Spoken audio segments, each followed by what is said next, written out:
Recent గా మా husband కి హెపటైటిస్ బి వైరస్ వచ్చిందండి. ఓకేనమ్మా. అది స్టార్టింగ్ స్టేజ్ లో ఉందని చెప్పారు. ఎంత ఉందన్నారు వైరల్ లోడ్? ఏంటి సార్? వైరల్ లోడ్ ఎంత ఉంది అని చెప్పారు? ఆ లోడ్ అంటే అని అన్నారు. ఓకే, ఇనిషియల్ స్టేజ్ లో ఉందన్నారు. ఓకే, చెప్పండి. హలో, చెప్పండి.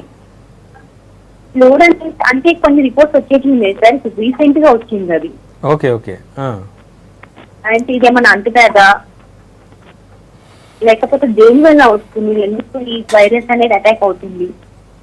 ఓకేనమ్మా, యాక్చువల్గా డాక్టర్ గారిని అడిగితే డీటెయిల్గా చెప్పుండేవాళ్ళు మీకు. ఇది అంటువ్యాధి అంటే ఒకరి నుంచి ఒకళ్ళని అంటుకునే వ్యాధి కాదన్నా, వాళ్ళని పక్కన కూర్చున్న వాళ్ళతో కూర్చొని భోజనాలు చేసినా లేదా వాళ్ళు వదిలేసిన గ్లాసు వాటర్ తాగినా కూడా వచ్చే అవకాశాలు చాలా తక్కువ.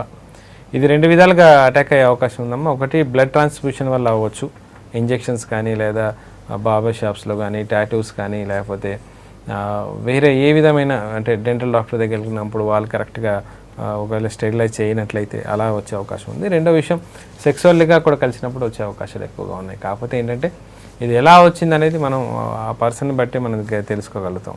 ఇక రెండో విషయానికి వచ్చినట్లయితే ఇది తక్కువగా ఉంది అనేది ఏ విషయం మీద తక్కువ ఉంది అనేది మీరు క్లారిఫై చేసుకోవడం ఇంపార్టెంట్.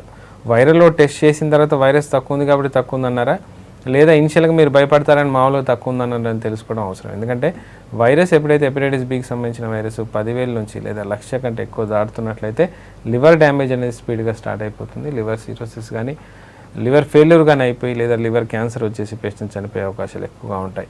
సో ఈ విషయంలో మీరందరం చాలా జాగ్రత్తగా ఉండాలమ్మా. దీనికి సంబంధించి మిగతా ఫ్యామిలీ మెంబర్స్ అందరూ కూడా టెస్ట్ చేసుకోవడం అవసరం. అంటే మీరు చెక్ చేసుకోవాలి మీకు ఉందా లేదా, లేదా మీ పిల్లలకు ఉందా లేదా చెక్ చేసుకోవడం అవసరం, వాళ్ళ పేరెంట్స్కి ఉందా లేదా చెక్ చేసుకోవడం అవసరం. ఎవరికైతే హెపటైటిస్ బికి సంబంధించిన లక్షణాలు లేనట్లయితే లేదా రోగ నిర్ధారణ అవ్వనట్లయితే ఇమీడియట్గా మీరందరూ వ్యాక్సినేషన్ తీసుకోవడం చాలా అవసరం. ఆ వ్యాక్సినేషన్స్ తీసుకున్నట్లయితే మీరు ప్రొటెక్టివ్గా చేయబడతారు. వ్యాక్సినేషన్ 3 షెడ్యూల్లో ఉంటుంది. 016 ఉంటుంది లేదా 012 ఉంటుంది.